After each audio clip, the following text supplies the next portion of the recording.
Capítulo 8. Diário de Mina Murray.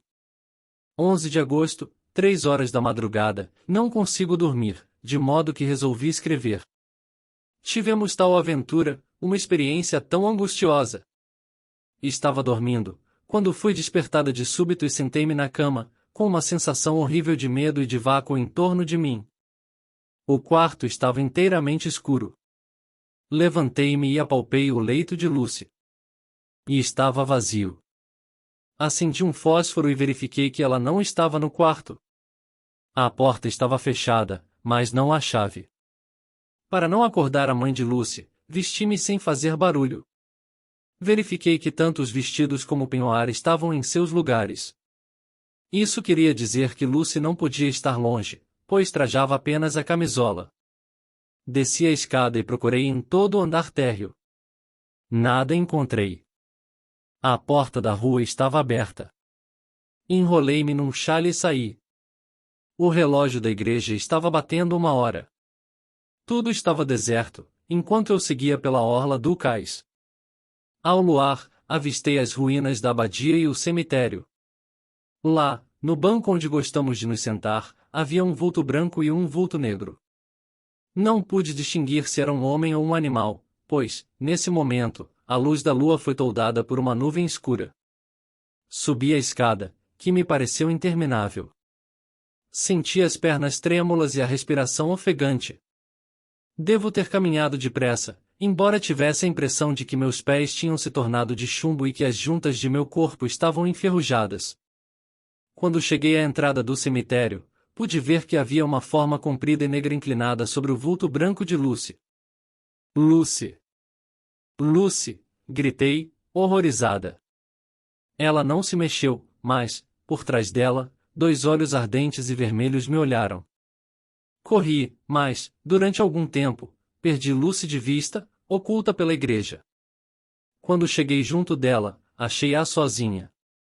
Estava ainda dormindo, respirando com dificuldade, e levou ambas as mãos ao pescoço, como que para fechar a gola. Atirei meu xale sobre seu ombro e o prendi com um alfinete. Mas parece que fui desajeitada, na minha pressa, pois ela tornou a levar a mão ao pescoço e gemeu. Calcei-a com meus sapatos e acordei-a com cuidado. Acordou aos poucos, e não pareceu surpreendida quando me viu. Abraçou-me, trêmula. Acompanhou-me, com docilidade e voltamos para casa. Tivemos sorte de não encontrarmos ninguém. Eu receava muito, não somente pela saúde de Lucy, como pela sua reputação, se o caso se tornasse conhecido. Depois de entrarmos e lavarmos os pés, rezamos e nos deitamos de novo.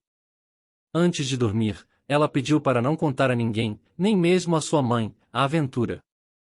Hesitei, a princípio, mas acabei prometendo, principalmente devido ao estado de saúde de sua mãe. Fechei a porta e amarrei a chave no pulso. Mesmo dia, meio-dia, Lucy dormia tão profundamente que tive que acordá-la. E está bem. Mesmo dia, à noite, passamos o dia bem.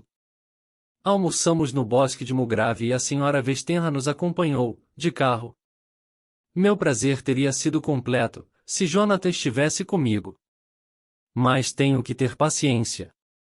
À noite, fomos ao cassino, ouvimos boa música e deitamo-nos cedo. Lucy parece mais bem disposta que nos últimos tempos e dormiu logo. Vou fechar a porta e guardar a chave. Fiquei aborrecida, notando que minha falta de jeito com o alfinete a havia ferido. Em seu pescoço, havia o sinal de 2 picadas e em sua camisola uma gota de sangue. Pedi desculpas, mas ela riu e disse que nem ao menos sentirá. 12 de agosto, por 2 vezes, durante a noite, fui despertada por Lucy querendo sair. Mesmo dormindo, pareceu muito contrariada ao encontrar a porta fechada e voltou para a cama protestando. 13 de agosto, ontem à noite, dormi, de novo, com a chave amarrada em meu punho. Tornei a acordar durante a noite e encontrei Lucy sentada na cama e apontando para a janela, mas ainda dormindo. Levantei-me e abri a cortina. A noite estava linda, com um luar maravilhoso.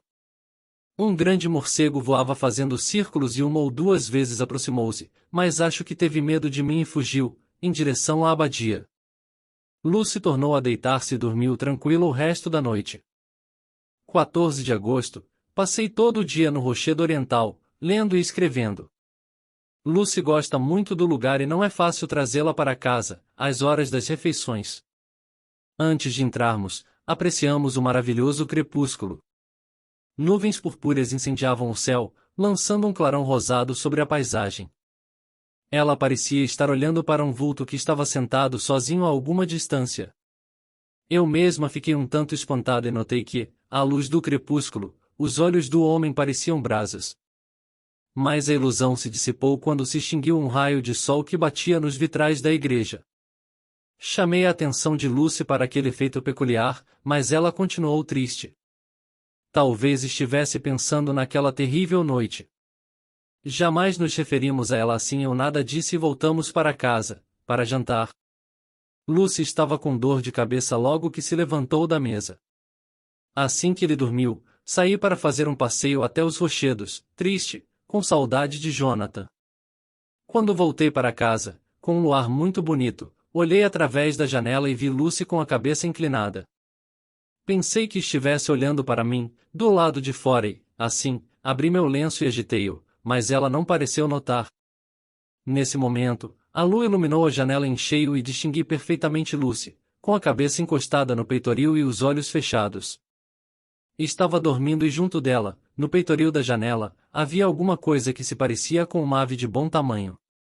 Subi a escada correndo e entrei no quarto. Lucy dormia, respirando com dificuldade e levava constantemente a mão ao pescoço, como para protegê-lo contra o frio. Não a despertei, mas cobri-a e fechei a porta e a janela, cuidadosa. Achei Lucy mais pálida que de costume.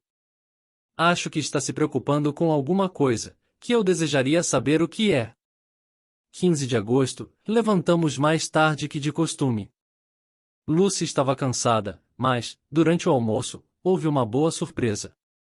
Chegou uma carta de Arthur, cujo pai está melhor e deseja que o casamento se realize o mais depressa possível. A senhora Westenra mostrou-se muito satisfeita, pois, evidentemente, sabe que não pode viver muito tempo e quer deixar a filha casada. 17 de agosto, não tive ânimo para escrever, durante 2 dias. A casa está triste. Não tenho a menor notícia de Jonathan. Também não compreendo o que se passa com Lucy, que come e dorme bem, mas está ficando cada dia mais fraca e mais pálida. Não tem saído mais e dorme, depois que dei para amarrar a chave em meu punho, à noite, mas se levanta, anda pelo quarto e senta-se diante da janela aberta. Na noite passada, encontrei-a assim, tentei acordá-la, mas ela desmaiou. Tive muito trabalho para fazê-la recuperar os sentidos. Chorava e respirava com dificuldade. Perguntei-lhe o que fazia junto à janela, mas não respondeu. Olhei-a agora, depois que dormiu de novo e notei que os diminutos ferimentos do pescoço não cicatrizavam. Parecem, mesmo, ter aumentado. Se não melhorarem, dentro de 1 ou 2 dias, vou chamar o médico. Carta de Samuel F. Billington e Filho, procuradores, de Fitch, aos SRS, Carter, Patterson e Cia, de Londres. 17 de agosto. Prezados senhores. Enviamos junto fatura de mercadorias embarcadas pela Estrada de Ferro do Norte, que deve ser entregue em Carfax, perto de Purfleet, logo depois de desembarcada na estação de King's Cross. A casa está vazia, mas enviamos junto as chaves, todas com as respectivas etiquetas. Pedimos o obséquio de depositar os caixotes, em número de 50, na parte do prédio parcialmente arruinado e marcada com "na planta inclusa". A mercadoria chegará no trem das 4h30 da tarde de amanhã. Nosso cliente deseja que a entrega seja feita com a maior presteza e enviamos junto um cheque de 10 esterlinos para as despesas. VSs devem deixar as chaves no vestíbulo principal da casa, onde o proprietário as encontrará, entrando com sua chave duplicata. Atenciosamente. Samuel F. Billington e Filho. Diário de Mina Murray. 18 de agosto, Lucy está muito melhor, recuperando as cores, o que me alegra muito. Voltamos juntas ao velho cemitério e ela me perguntou, sorrindo, em quem me trouxe aqui, durante a noite. Você estava sonhando, Sem dúvida, respondi-lhe. Talvez, disse ela, mas guardo uma recordação nítida, como se fosse realidade. Senti-me atraída como um imã, embora tivesse medo. Lembro-me de ter atravessado as ruas, dormindo, enquanto os cães ladravam. Subi a escada da abadia. Depois, avistei um homem escuro, com olhos vermelhos. Quando se aproximou de mim, tive a impressão de ter mergulhado numa água profunda e perdi os sentidos. Depois, senti-me violentamente sacudida. Depois começou a rir, o que achei estranho. Não insisti mais. 19 de agosto, tive uma grande alegria, embora incompleta. Tive, afinal, notícias de Jonathan. Estava doente e era por isso que não escrevia. Segundo me escreveu irmã Ágata, do Hospital de São José e Santa Maria, de Budapeste, ele se encontra lá, atacado de uma febre cerebral. Chorei muito, ao ler a carta da irmã. Vou partir amanhã para junto de Jonathan e trazê-lo de volta, quando estiver são. Ele sofreu grande choque nervoso e precisa de um repouso no sanatório antes de se restabelecer inteiramente. No seu delírio, segundo a irmã, falou a respeito de lobos e sangue, mas, graças a Deus, já está melhor. Diário do Dr. Sevard. 19 de agosto, mudança repentina na conduta de Renfield. Ontem, mais ou menos às 8 horas da noite, ficou agitado e começou a farejar, como um cão que encontra as pegadas do dono. O guarda o interrogou e o louco, que se mostra sempre cortês com ele, respondeu-lhe com brutalidade: "E não quero mais conversar com você. E estou esperando o mestre." O guarda achava-se convencido de que ele foi atacado por nova forma de mania religiosa. Em tal caso, será conveniente redobrar a vigilância. Não pode haver algo mais perigoso que a mania homicida misturada com a religiosa. Às 9 horas, fui vê-lo. Sua atitude diante de mim foi idêntica à que mostrará diante do guarda. Fingi que não estava prestando atenção, mas não tirei os olhos dele. Ele se assentou na cama, com o olhar vago. Para verificar se tal indiferença era simulada ou não, procurei puxar assunto falando a respeito dos bichos, seus prediletos. Ele a princípio não respondeu, depois disse, com maus modos: "Não me amole. Me importo tanto com eles como com a primeira camisa que vesti." "Como?" exclamei, surpreendido. "Já não se interessa pelas aranhas?" Sua resposta foi esquisita. As damas de honra causam regozijo aos olhos de quem espera a noiva, mas, quando a noiva aparece, as outras perdem o brilho. Não quis se explicar mais. Manteve-se em silêncio obstinado. Depois: "Estou cansado e deprimido, esta noite. Não posso deixar de pensar em Lucy. Se não conseguir dormir, recorrerei ao Cloral, o moderno Morfeu. Não. Preciso ter cuidado para não se tornar um hábito." Mais tarde, foi bom ter tomado tal resolução. Às 2 horas da madrugada, o guarda foi me avisar que Renfield tinha fugido. Vesti-me sal apressadamente, pois o doente é muito perigoso, para ficar à solta. O guarda me afirmou que, 10 minutos antes, vira Renfield em seu leito, dormindo, a olhar através da abertura de observação da porta.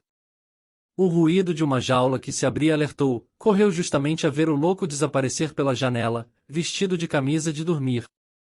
O guarda, que é robusto, não pôde passar pela janela, mas eu passei. Como a janela fica poucos pés acima do solo, não me machuquei com o pulo. Cheguei a tempo de ver um vulto branco escalando o alto muro que separa o terreno do hospício do terreno da casa abandonada. Voltei imediatamente e dei ordem à guarda de arranjar, imediatamente, 3 ou 4 homens, para me acompanharem à propriedade de Carfax, para o caso do louco se mostrar perigoso. Arranjei uma escada e pulei para o outro lado. Consegui avistar Renfield justamente quando ele estava sumindo no canto da casa e corri atrás dele. Encontrei-o apertado contra a velha porta de ferro e carvalho da capela. Segundo parecia, estava conversando com alguém, mas não me atrevi a aproximar-me, para que ele não fugisse. "Aqui estou, para cumprir suas ordens, mestre", ouvi-o dizer. "Sou seu escravo e servi-lo-ei fielmente." Adoro-o há muito tempo e, agora que está perto, espero suas ordens. Quando nos acercamos dele, lutou como um tigre. Parece mais uma fera que um ser humano. Nunca tinha visto antes um lunático tão furioso. Agora, disse palavras compreensíveis, pela primeira vez. Terei paciência, mestre. Está chegando, está chegando.